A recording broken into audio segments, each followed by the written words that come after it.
Welcome to Binder TV. What's your name? Andrew Bridges. And where are you from? I'm from Greenville, South Carolina. So you're right here local? Yeah.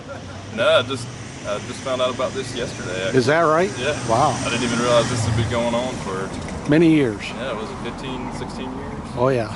So tell us about is that a Scout 80? It is. It's a 1964 Scout 80.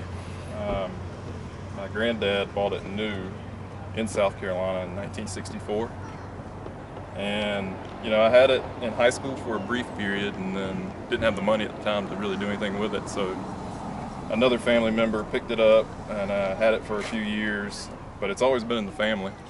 And I just managed to get it back maybe about 3 years ago, 2-3 years ago, right before my wife and I actually got married. And we congratulations.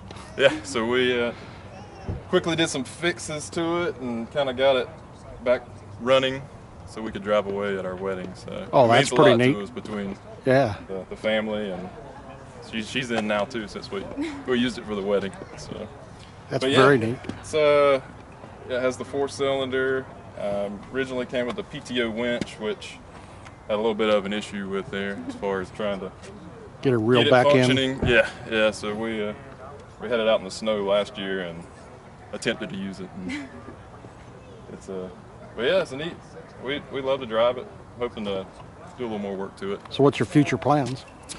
Future plans. So I'm actually set for looking at doing a drivetrain swap on it, just because we want to. I kind of went back and forth on keeping it original, but I feel like if we want to drive it, enjoy it more, we may want to kind of upgrade the drivetrain, brakes, so we can. Well, you know, you could always get a Scout 2 for her. Keep that one original. There's a thought. That is true. That is true. Yeah. Usually when you get one, more wander in. You know. Well, we got to get a little more space. Yeah. We're running out of carport space. So I mean, that one is so respectable. I hear what you're saying. Yeah. It's your truck. There's no reason that you can't alter the drivetrain. It would be fine. But it's so respectable and looks like it's in such a good shape that it would be kind of a shame to do that. But yeah, you know. And I've battled with that. And when I originally told because my dad loves this truck as well. I mean, he remembers learning how to drive a stick on it growing up. And it was a family heirloom, and leaving it the way it was.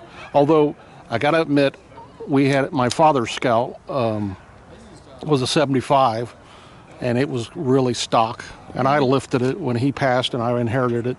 I put lifts on it, changed the wheels, and changed the interior. So I do identify with what you're saying. Right. But I don't know. I'm torn. I've been torn on that one.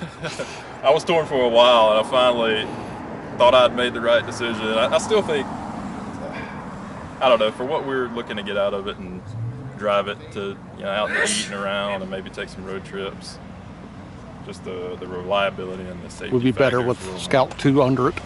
Drivetrain might. Well, we're actually looking at the Cummins 2.8. Oh, diesel. Okay. So I don't know.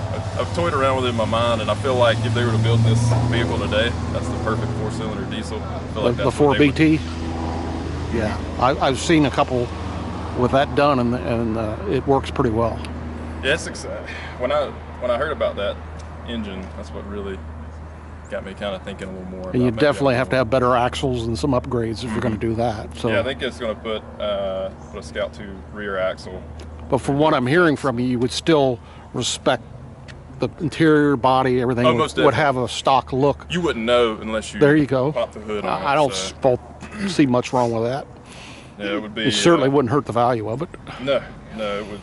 I don't want to lose. I mean, the interior, I had the seats recovered, just someone locally, but other than that, I don't want to. So how's it drive down the road now? Pretty good.